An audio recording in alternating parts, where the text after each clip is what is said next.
ಇವತ್ತು ಬಹುಶಃ ಬಾಗಲಕೋಟೆ ಜಿಲ್ಲೆ ಒಳಗೂ ಆಕಸ್ಮಿಕವಾಗಿ ಮೊನ್ನೆ ನಡೆದಂತ ಒಂದು ಹವಾಗುಣದಲ್ಲಿ ಆರಿಕೆಲ್ಲ ಮಳೆ ಬಹುಶಃ ಬಾಗಲಕೋಟೆಲ್ಲೂ ಕೆಲವು ಭಾಗದಲ್ಲಿ ಬಂತು.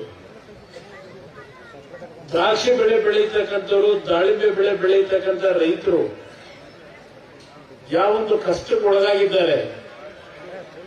ಈ ಚುನಾವಣೆಯಲ್ಲಿ ಬಂದು ಈ 5 ದಿನಗಳ ಕಾಲ 5-6 ದಿನ ಈಗಾಗಲೇ ಆಗಿದೆ, ಮತ್ತೆ ನಾಳೆ ಬರ್ತಾರೆ.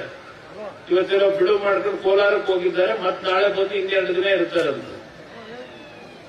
ಯಾವತ್ತಾದರೂ ಒಂದು ದಿನ ಈ ಒಂದು ಅಕಾಲಿಕ ಆಲಿಕಲ್ ಮಳೆಯಿಂದ ಆದಂತಹ ಪ್ರದೇಶಗಳಲ್ಲಿ ನಮ್ಮ ರೈತರು ಸಂಕಷ್ಟಕ್ಕೆ ಒಳಗಾದರೂ ಒಂದೇ ಒಂದು ದಿನ ನಮ್ಮ ರೈತರ ಹೊಲಕ್ಕೆ ಭೇಟಿ ಕೊಟ್ಟು ರೈತರಿಗೆ ಸಾಂತ್ವನವನ್ನ ಹೇಳಿದಂಥದನ್ನ ನೀವೇನಾದ್ರೂ ಕಂಡ್ರ ಅಂತಕ್ಕಂಥದನ್ನ ದಯವಿಟ್ಟು ನೆರೆದಿರ್ತಕ್ಕಂಥ ನಮ್ಮ ಜನತೆ ತಿಳ್ಕೋಬೇಕಾಗ್ತದೆ.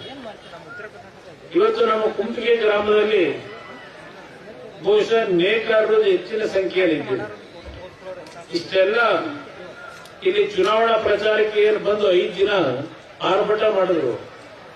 ಯಾವತ್ತಾದ್ರೂ ಒಂದು ದಿನ ನೇಕಾರರು ಬೀದಿಗೆ ಹೋಗಿ ನೇಕಾರರಿಗೆ ಇರ್ತಕ್ಕಂಥ ಸಮಸ್ಯೆಗಳಿಗೆ ಇಲ್ಲ ನಾನು ನಿಮ್ಗೆ ಆರ್ಥಿಕವಾಗಿ ನೆರವು ನೀಡುತ್ತೇನೆ, ಇವತ್ತು ನಿಮ್ಮ ಬದುಕಿಗೆ ಒಂದು ದಾರಿಯನ್ನು ತೋರಿಸ್ತೇನೆ, ಈ ಸರ್ಕಾರದಲ್ಲಿ ಒಂದು ಪದ ನೇಕಾರರ ಸಮಾಜದ ಬಗ್ಗೆ ಈ ಮುಖ್ಯಮಂತ್ರಿಯಿಂದ ಬಂತ ಅಂತಕ್ಕಂಥದ್ದನ್ನ ತಾವು ಯೋಚನೆ ಮಾಡಬೇಕು ಅನ್ನೋದನ್ನ ಹೇಳಲಿಕ್ಕೆ ಬಯಸ್ತೇನೆ.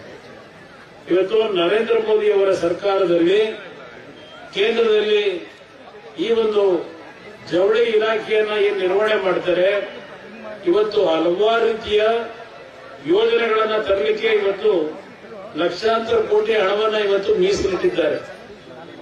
ಅದನ್ನ ಇವತ್ತಿನ ರಾಜ್ಯ ಸರ್ಕಾರ, ಕೇಂದ್ರ ಸರ್ಕಾರದ ಸಂಬಂಧಪಟ್ಟಂತ ಇಲಾಖೆಯ ಮಂತ್ರಿಯನ್ನ ಭೇಟಿ ಮಾಡಿ, ಅಲ್ಲಿರ್ತಕ್ಕಂಥ ಅಧಿಕಾರಿಗಳನ್ನ ಭೇಟಿ ಮಾಡಿ, ನರೇಂದ್ರ ಮೋದಿ ಅವರ ಸರ್ಕಾರದಲ್ಲಿ ಕೊಟ್ಟಿರ್ತಕ್ಕಂಥ ಹಲವಾರು ಯೋಜನೆಗೆ ಆರ್ಥಿಕ ಶಕ್ತಿಯನ್ನು ಕೊಟ್ಟಿದ್ದಾರೆ. ಏನಾದರೂ ಒಬ್ಬ ಮಂತ್ರಿ ಕೇಂದ್ರಕ್ಕೆ ಹೋಗಿ ನಮಗೆ ಇಂಥ ಒಂದು ನೇಕಾರರ ಸಮಸ್ಯೆಗೆ ಪರಿಹಾರ ಬೇಕು, ಇವತ್ತು ತಾವು ಕೈ ಜೋಡಿಸಬೇಕು ಅಂತಕ್ಕಂಥ ಒಂದು ಮನವಿಯನ್ನ ಏನಾದರೂ ಕೊಟ್ಟಿದ್ದಾರ ಇವತ್ತು ಈ ಸರ್ಕಾರದಲ್ಲಿ ಅಂತಕ್ಕಂಥದ್ದು ಯೋಚನೆ ಮಾಡಿ.